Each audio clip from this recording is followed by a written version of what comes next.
ரோகிணியோட friend ஈஸ்வரியும் இங்க முத்து மீனா கிட்ட தான் கிருஷ் இருக்காரு. அது மட்டும் இல்லாம கிருஷ்ஷை இப்போ ஒரு நாளைக்கு அவங்க வீட்டுல வச்சுட்டு திருப்பி கொண்டு வந்து இங்க போர்டிங் ஸ்கூல்ல விடுறேன்ற மாதிரி சொல்றாங்க. இது எப்படி நான் ஒத்துக்கிட்டோமா வேணாமான்னு சொல்லிட்டு ஈஸ்வரி டைரக்டா ரோகிணிக்கு கால் பண்ணி கேக்குறாங்க. ஆனா அப்ப அதை கேட்ட ரோகிணியும் இங்க பாரு, இப்ப நான் விட மாட்டேன்னு சொன்னாலும் முத்து மீனா அவ்வளவு ஈஸியா விட போறது இல்ல. அதனால நீ சரின்னு சொல்லி ஒத்துக்க, இப்போதைக்கு இந்த பிரச்சனையை நான் பாத்துக்கிறேன் அப்படின்ற மாதிரி இங்க ரோகிணி அதுக்கு ஒத்துக்கிறாங்க. அவங்க அப்படி சொன்ன மாதிரியே டைரக்டா அந்த ஸ்கூல் அட்மின் கிட்டையும் சரி ஒன்னும் பிரச்சனை இல்லை சார், நான் ரோகிணி அம்மாட்ட பேசிட்டேன், இனிமேல் அவங்க வந்து ஒரு நாள் இங்க முத்துவோட வீட்டுல வச்சிருந்து கிருஷ்ண திருப்பி கொண்டு வந்து ஸ்கூல்ல விட சொல்லிருங்க அப்படின்ற மாதிரி பர்மிஷன் கொடுத்துட்டாங்க அப்படின்ட்டு ஈஸ்வரி சொல்றாங்க. அப்படி இவங்க சொன்னதுக்கு அப்புறம் தான் இங்க எல்லாருக்கும் நிம்மதியா இருக்கு. இப்படி இது ஒரு சைடு இருக்க, இன்னொரு சைட்ல ஸ்கூல் அட்மினும் முத்துக்கிட்டையும் மீனா கிட்டையும் அவங்களோட வீட்டு அட்ரஸ், அது மட்டும் இல்லாம அவங்களோட போன் நம்பர்னு சொல்லி எல்லா டீட்டெயிலும் வாங்கி வச்சுக்கிறாங்க. ஏன்னா நாளைக்கு அவங்க கிருஷ்ண கொண்டு போய் விட்டதுக்கு அப்புறம் அவங்களோட டீட்டெயில் தேவைப்படுங்கிறதுக்காக தான் அவர் இதெல்லாம் வாங்கிட்டு இருக்காரு. இப்படி அவர் ஒரு பக்கம் முத்துக்கிட்ட வாங்கிட்டு இருக்க, இன்னொரு சைடு ஈஸ்வரி கிட்ட போன மீனாவும் இங்க பாருங்க, நான் வந்து உங்களோட நம்பரையும் என்கிட்ட கொடுத்துருங்க, சொல்லப்போனா அடிக்கடி இந்த ஸ்கூலுக்கு அப்பப்ப நான் பூ கொடுக்க வருவேன், அப்பப்ப நான் கிருஷ்ணையும் பாத்துக்குவேன், அது மட்டும் இல்லாம நீங்க ரோகிணியோட அம்மா நம்பர் எனக்கு கொடுங்க அப்படின்ற மாதிரி இங்க ஈஸ்வரியிட்ட கேக்குறாங்க. ஆனா ஈஸ்வரியும் இல்ல மீனா, அது என்னால முடியாது, நான் அவங்க கிட்ட கேட்டுட்டு தான் தர முடியும், நீங்க கேட்கறதுனால என்னால தர முடியாது அப்படின்ற மாதிரி அந்த விஷயத்த மறுத்துறாங்க. இதை கேட்ட உடனே மீனாக்கு ரொம்ப சந்தேகமா இருக்கு. சரி ஓகே, என்ன ஆனாலும் பரவாயில்ல, பாத்துக்கலாம், இப்போதைக்கு இந்த பிரச்சனையை சமாளிச்சுக்கலாம்னு சொல்லிட்டு அவங்க ஒரு முடிவு எடுத்து அங்கிருந்து கிளம்பிடுறாங்க. அதே நேரம் இங்க முத்துவும் மீனாவும் வீட்டுக்கு வரதுக்குள்ளேயே ரோகிணி ஒரு பிளான் பண்றாங்க. சொல்லப்போனா அவங்களுக்கு அவங்களோட ஃப்ரெண்டு ஈஸ்வரி சொன்னாங்க, ஈஸ்வரியோட ஃப்ரெண்டு தான் கல்யாணி அப்படின்ற மாதிரி ஒரு நாடகத்தை போட்டு இங்க வீட்டுல இருக்கிற எல்லார்கிட்டையும் கிறிஷ் பண்ண விஷயத்த பத்தியும் கிறிஷ் இப்போ மீனாவோட அம்மா வீட்டுல இருக்கிற விஷயத்த பத்தியும் சொல்லிடுறாங்க. மட்டும் இல்லாம இனிமேல் முத்துவும் மீனாவும் இந்த மாதிரி என் பையன் விஷயத்துல தலையிட்டாங்கன்னா அவங்க மேல லீகலா நான் ஆக்ஷன் எடுக்க போறேன் அப்படின்ற விஷயத்தையும் ஈஸ்வரிட்ட சொல்லியிருக்காங்க அப்படின்ற மாதிரி இங்க ரோகிணி ஒரு பிட்ட போடுறாங்க. இதை கேட்டுட்டு வீட்டுல இருக்க எல்லாரும் பதறிக்கிட்டு இருக்காங்க. அதே நேரம் விஜயாவும் நான் ஏற்கனவே சொல்லிட்டேன் இவங்க ரெண்டு பேரும் அந்த குட்டி பையன் விஷயத்துல தலையிடாதீங்கன்னு சொல்லிட்டு, ஆனா இவங்க கேட்க மாட்டாங்க, எப்ப பார்த்தாலும் பிரச்சனையை தலையில எடுத்து போட்டுக்கிறதுனா இவங்க வேலை அப்படின்ற மாதிரி அவங்க ஒரு பக்கம் திட்டுறாங்க. அதே நேரம் முத்து மீனா வீட்டுக்கு வராங்க. அவங்க வந்த உடனே இந்த விஷயத்தை பத்தி பேச ஸ்டார்ட் பண்ணும் போதே இங்க அண்ணாமலை அதை பத்தி தெளிவா சொல்றாரு. அப்போ கரெக்டா இங்க முத்துக்கு புரிஞ்சிருது, ஏன்னா ஈஸ்வரி தான் ரோகிணிக்கு கால் பண்ணி சொல்லியிருக்காங்கன்னு சொல்லிட்டு. அதே நேரம் இங்க அண்ணாமலையும் இங்க பாருடா, அந்த பையன் விஷயத்துல நீங்க கொஞ்சம் தெளிவில்லாம இருக்கீங்கன்னு நினைக்கிறேன், எனக்கு தெரிஞ்ச வரைக்கும் அந்த பொண்ணு எதுக்கோ ஏதோ ஒரு காரணத்துக்காக தான் இப்படி அந்த பையனை தனியா வச்சுக்கிட்டு இருக்கு, அது என்ன காரணம்னு தெரியல, நீங்க இந்த விஷயத்துல யோசிச்சு செயல்படுங்க அப்படின்ற மாதிரி அண்ணாமலை சொல்றாங்க. ஆனா முத்துவும் இல்லப்பா, நான் கிருஷி விஷயத்துல இதுக்கு மேல தெளிவா இருக்க போறேன்ப்பா, ஏன்னா அந்த பையன் ஸ்கூல்ல ரொம்பவே கஷ்டப்பட்டுட்டு இருக்கான், அவன் மனநல எல்லாம் சரியாகி அவன் தெளிவானதுக்கு அப்புறம் தான் அவன் ஸ்கூலுக்கு அனுப்ப போறேன், அதுவும் குறிப்பா அந்த பையனோட அம்மாவை நேர்ல பார்க்கணும், அவங்கள பார்த்துட்டு தான் ஏன் இப்படி பண்றீங்கன்ட்டு அவங்க கிட்ட கேட்டதுக்கு அப்புறம் தான் எனக்கு நிம்மதியாகும்பா, அதனால அவ்வளவு ஈஸியா நான் கிருஷ விட மாட்டேன் அப்படின்ற மாதிரி இங்க முத்து சொல்றாரு. இதை கேட்ட ரோகிணிக்கு என்ன பண்றதுனே தெரியல. ஆனா ரோகிணியோட மனசுல புதுசா ஒரு ஐடியா ஒண்ணு முளைக்க ஆரம்பிக்குது. அதாவது எப்படி மலேசியா மாமான்ற பேர்ல ஒருத்தரை நடிக்க வச்சோமோ அதே மாதிரி ரோகிணியோட அம்மான்ற பேர்ல வேற யாரையாவது பிடிச்சி நடிக்க வைக்கணும், அப்படி நடிக்க வச்சுதான் இங்க முத்துவையும் மீனாவையும் ஏமாத்த முடியும்னு சொல்லிட்டு இப்படி இவங்க ஒரு பக்கம் திட்டம் போட்டுட்டு இருக்காங்க. இப்படி இது ஒரு சைடுல இருக்க, இன்னொரு சைடுக்கு இங்க டைரக்டா மனோஜும் ரோகிணியும் அந்த கடையில வர்ற ராஜாவும் ராணியை தடுக்கணுங்கிறதுக்காக கேமரா எல்லாம் ஃபிட் பண்ணிக்கிட்டு இருக்காங்க. அப்படி அவங்க ஃபிட் பண்ணி முடிச்சதுக்கு அப்புறம் மனோஜும் போன் பண்ணி முத்துக்கிட்ட இன்ஃபார்ம் பண்றாரு. டே முத்து, நீ சொன்ன மாதிரி நான் கேமரா எல்லாம் ஃபிக்ஸ் பண்ணிட்டான்டா, சொல்லப்போனா இப்போ அவன் வந்தான்னா அவன் பண்ண விஷயங்கள் எல்லாத்தையும் நான் ரெக்கார்ட் பண்ணிடுறேன், அதுவும் இல்லாம அவங்ககிட்ட எப்படி பேச்சு கொடுத்து எப்படி உண்மை வாங்கணும்னு எனக்கு தெரியும் அப்படின்ற மாதிரி மனோஜ் சொல்றாங்க. ஆனா உடனே முத்துவும் உனக்கெல்லாம் ஒரு வெங்காயமும் தெரியாது, நீ முதல்ல ரோகிணி கிட்ட போனை கொடுன்னு சொல்லிட்டு ரோகிணி கிட்ட போனை கொடுக்க சொல்றாங்க. அப்போ ரோகிணி போனை வாங்கி சொல்லுங்க முத்து, எதுக்காக என்கிட்ட பேசணும்னு சொன்னீங்க அப்படின்ற மாதிரி கேட்கறாங்க. அப்போ இங்க முத்துவும் இங்க பாருங்க, மனோஜ் எல்லாம் தெளிவா பேச மாட்டான், நீங்க தெளிவா பாத்துக்கங்க, அந்த பொண்ணு வாயில இருந்து மனோஜ் எந்த தப்பும் பண்ணலங்கிறத வெளியில கொண்டு வரணும், அதுதான் ரொம்ப முக்கியம், அந்த பொண்ணு உளறிடுச்சுன்னா போதும், அதை ரெக்கார்ட் பண்ணிட்டு அடுத்த நிமிஷம் எனக்கு போன் பண்ணுங்க, இந்த விஷயத்தை எப்படி ஹேண்டில் பண்ணணும்னு எனக்கு தெரியும், நான் வந்து அவனை ரெண்டு போடு போட்டு ஆட்டோமேட்டிக்கா நீங்க ஏமாந்த பணத்தையும் இப்போ அவன் ஏமாத்திட்டு இருக்க விஷயத்தையும் நிறுத்திடலாம் அப்படின்ற மாதிரி இங்க முத்து சொல்றாரு. இதை கேட்டோன்னா ரோகிணிக்கு ஒரு ஐடியா வருது. சரி ஓகே, இதை பண்ணிக்கலாம்னு சொல்லிட்டு அவங்களும் ஓகேன்றாங்க. அப்படி அவங்க போன் பண்ணிட்டு கட் பண்ண கொஞ்ச நேரத்திலேயே இங்க ராஜாவும் ராணியும் அந்த கடைக்குள்ள கெத்தா வந்துகிட்டு இருக்காங்க.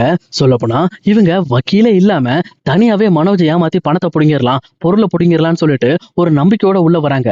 இதை பார்த்துட்டு ரோகிணிக்கும் மனோஜுக்கும் தூக்கி வாரி போடுது. அடப்பாவிகளா, உடனே வந்துட்டீங்களாடா, சரி வாங்கடா வாங்கடா அப்படின்ற மாதிரி அவங்க எல்லாத்தையும் எதிர்பார்த்து வெயிட் பண்ணிக்கிட்டு இருக்காங்க. அப்போ வந்த உடனே ராஜாவும் டே மனோஜ் இங்க வா அப்படின்ற மாதிரி மனோஜா மரியாதை இல்லாம கூப்பிடுறாங்க. அப்போ மனோஜ் கோபத்தோட டேய் ராஜா, என்னடா என்ன மரியாதை இல்லாம கூப்பிடுற அப்படின்ற மாதிரி கோவப்படுறாங்க. உடனே ராஜாவும் இங்க பாருடா, உனக்கெல்லாம் இதுக்கு மேல அவ்வளவுதான் மரியாதை, சரி இப்ப நீ என்ன பண்றனா ஒரு ரெண்டு ஃபேனு 2 மிக்ஸி, அது இல்லாம ஒரு ஃப்ரிட்ஜ் ஒண்ணு தேவைப்படுது. நான் வந்து தனியா வெளியில சேல் பண்ண போறேன். அதனால உன் கடையில இருந்து வாங்கிட்டு போய் நான் சேல் பண்ண போறேன் அப்படின்ற மாரி இங்க ராஜா சொல்றாங்க. இத கேட்டுட்டு மனோஜும், "டேய் நீ ரொம்ப ஓவரா போறடா. பண்ணாத தப்புக்கு தேவையில்லாம என்ன போட்டு டார்ச்சர் பண்றீங்கடா" அப்படின்ற மாரி மனோஜ் ஃபீல் பண்றாங்க. ஆனா ராஜாவும், "இங்க பாரு அப்படிதான். நான் இப்ப அப்படிதான் பண்ணுவேன். ஒழுங்கா நான் சொன்னத எடுத்துக் குடு" அப்படின்னு சொல்லிட்டு ராஜா என்னென்ன வேணும்னு சொல்லி மனோஜ கூட்டு போய் செலக்ட் பண்ணிட்டு இருக்காங்க. அப்ப அதே நேரம் இங்க ரோகிணியும், "ராணி நான் உன்கிட்ட ஒரு முக்கியமான விஷயத்த கேட்கணும். என் வீட்டுக்காரன் மனோஜ் உண்மையிலுமே உன்கிட்ட தப்பா நடந்துக்கிட்டானா? ஏன்னா அவன் என்கிட்ட சரியா இப்ப பேசுறதே கிடையாது. நீ சொன்னதுக்கு அப்புறம் நான் அவன ஒதுக்கி தான் வச்சிருக்கேன். அவன் உண்மையிலுமே நடந்துக்கிட்டானா?" அப்படின்ற மாரி இங்க போட்டு வாங்க பாக்குறாங்க. ஆனா அப்ப கரெக்ட்டா ராணியும், "ஆமா, ஆமா. அவர்லாம் அப்படி நடந்துக்கிற ஆள்லாம் கிடையாது. அவர்லாம் ஜென்யூனா தான் இருந்தாரு. உண்மை சொல்லப்போனா இந்த கடையில ரூ. 3,00,000 பணத்த திருடுனது நாங்க கிடையாது. ஆனா நீங்க தேவையில்லாம எங்க மேல பழிய போட்டு எங்கள அவமானப்படுத்திட்டீங்க. அதனால தான் அந்த விஷயத்த பழி வாங்குறதுக்காக தான் நானும் என் வீட்டுக்காரரும் சேர்ந்து உங்களையும் உங்க வீட்டுக்காரையும் இவ்வளவு பாடுபடுத்துறோம். ஆனா நீங்க நினைக்கிற மாதிரி உங்க வீட்டுக்காரர் கெட்டவர்லாம் கிடையாது. அவர்தான். நாங்க ஏன் உங்கள பழி வாங்கிட்டு இருக்கோம்னா, நீங்க எங்கள கார்னர் பண்ணி பயங்கரமா எங்கள பிரச்சனைக்குள்ளாக்கிட்டீங்க. அதனால தான் உங்கள கார்னர் பண்ணி இப்ப நாங்க பொருளும் பணமும் வாங்கிட்டு இருக்கோம். இதுக்கு மேல வாங்க மாட்டோம், கவலைப்படாதீங்க. என் வீட்டுக்காரர் சொல்லியிருக்காரு. இன்னும் ஒரு 2,00,000 வரைக்கும் நாங்க பொருளா வாங்கிட்டு அதுக்கப்புறம் விட்டுறலாம்னு முடிவு பண்ணியிருக்கோம். ஏன்னா நானும் அதிகமா டார்ச்சர் உங்களுக்கு கொடுத்தாலும் உங்களுக்கும் வாழ்க்கை பாதிக்கப்படும்ல அப்படின்ற மாரி இங்க ராணி நல்ல விதமா பேசிட்டு இருக்காங்க. ஆனா இப்படி அவங்க பேசிட்டு இருக்க விஷயம் எல்லாமே கேமரால ரெக்கார்ட் ஆயிட்டு இருக்கு. அப்ப இத பார்த்துட்டு இந்த பக்கம் ரோகிணியும், ஓகே இவங்க ஆட்டம் முடிஞ்சதுன்னு சொல்லிட்டு அடுத்த நிமிஷமே டைரக்டா முத்துக்கு கால் பண்றாங்க. கால் பண்ணி முத்துவ வர வைக்கிறாங்க. ஆனா இங்க ரோகிணி எதிர்பார்க்காத ஒரு விஷயம் முத்து பண்ணிட்டாரு. சொல்லப்போனா அவர் வரும்போதே அவருக்கு தெரிஞ்ச 2 கான்ஸ்டபிள் போலீஸ கூட்டிட்டு தான் வராரு. முத்து கடைக்குள்ள போலீஸ கூட்டிட்டு வரத பார்த்த உடனே ரோகிணிக்கு தூக்கி வாரி போடுது. ஐயையோ! இவன் பேச்ச கேட்டு நம்ம பண்ணதுக்காக போலீஸ கூட்டிட்டு வந்துட்டானே அப்படின்ற மாரி பயப்பட ஆரம்பிக்கிறாங்க. ஆனா அதே நேரம் இங்க போலீஸ பார்த்தோம்னா ராஜாவும் ராணியும் திணற ஆரம்பிக்கிறாங்க. ஆனா அவங்களும், ஒண்ணும் பிரச்சனை இல்ல விடு. ஆல்ரெடி நமக்கிட்ட தான் வக்கீல் இருக்கார்ல. அவருக்கு ஃபோன் பண்ணி வர வச்சா அவர் நமக்காக வந்து சாட்சி சொல்லுவாரு அப்படின்ற மாரி இங்க ராஜா ரொம்ப தெனாவட்டா நின்னுட்டு இருக்காரு. ஆனா ரோகிணியும், இங்க பாருங்க சார், இந்த மாதிரி எங்க கடையில பணத்த திருடுனது மட்டும் இல்லாம வீட்டுக்காரர் அவர் ஒய்ஃப் கிட்ட தப்பா நடந்துக்கிட்டாங்கன்னு ஒரு பொய்ய சொல்லி எங்க கிட்ட இருந்து பொருளாவும் பணத்த தூக்கிட்டு இருக்காங்க. எங்களுக்கு என்ன பண்ணன்னு தெரியல.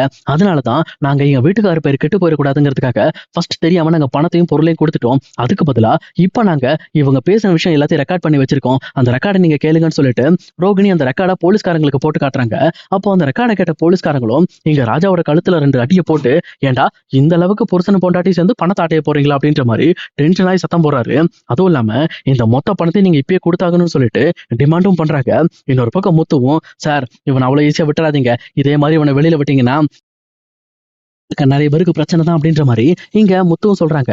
இதை கேட்டதுக்கு அப்புறம் அந்த போலீஸ்காரங்களும் டைரக்டா அந்த ராஜாவை அரெஸ்ட் பண்றாங்க. அதுவும் இல்லாம அந்த ரெக்கார்டை கேட்டதுல முதல்ல இருக்கிற 3,00,000 இவங்க திருடல அப்படின்னு சொல்லி வருது. அப்ப அந்த பணத்தை கண்டுபிடிக்கணும்னா நாங்க சிசிடிவி ஃபுட்டேஜை செக் பண்ணோம் அப்படின்ற மாதிரி இங்க மனோஜ் கிட்ட கேக்குறாங்க. உடனே மனோஜும், பரவாயில்ல சார் செக் பண்ணுங்க. சொல்லப்போனா அந்த பணம் காணாம போனது எப்படின்னு எங்களுக்கு தெரியல. சிசிடிவி ஃபுட்டேஜ் ஃபுல்லாமே ஆஃப் ஆயிருக்கு. அதை உறுதி பண்ண முடியல அப்படின்னு சொல்லிட்டு மனோஜ் சொல்றாங்க. ஆனா மனோஜோட உண்மையான சந்தேகம் எல்லாமே இந்த ராஜாராணி மேலதான் இருக்கு அப்படின்ற மாதிரி சொல்றாங்க. ஆனா அந்த போலீஸ்காரங்களும், இங்க பாருப்பா, நேரடி வாக்குமூலத்துல அவங்க 2 பேருமே அந்த பணத்தை திருடலன்னு தான் சொல்லியிருக்காங்க.